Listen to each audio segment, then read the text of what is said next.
হুজুর বয়স 17-18 হয়ে গেছে, মা বাবা বিয়ে করায় না, এখন কি করতাম আপনি একটু বলে দেন মা বাবারে। ইনশাল্লাহ করাইবে। আগে জীবনকে গড়ো, আমিষ উৎপাদন করো, দেশে খাদ্য সংকট, খাদ্য উৎপাদন করো, দেশ নেতা হও, ম্যাজিস্ট্রেট হও, চাকরি করো, ইনশাল্লাহ বিয়ে করে দিবে।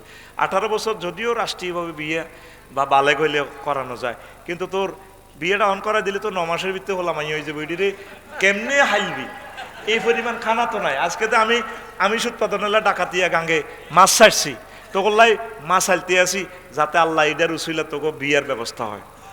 আর ছোট ছোট মাছ সাইজ ধরিস না। তোরা কি করবি, তোরা কিছু ভালো কাজ কর, ইনশাল্লাহ বিয়ে হয়ে যাবে। আমিন ক।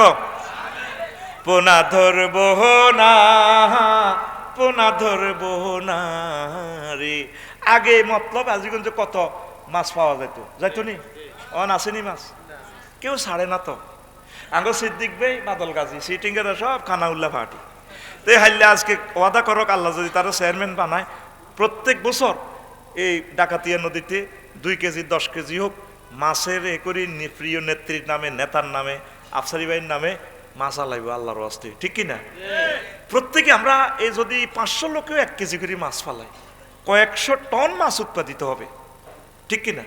আর ছোট মাছগুলা ফোনাগুলা ধরিয়েন না, 9 সেন্টিমিটারের নিচে ধরিয়েন না, কোস্টগার্ডকে অবহেলা করিয়েন না, এগুলা আল্লাহ নেয়ামত, মৎস্য আইন লঙ্ঘন করবেন না।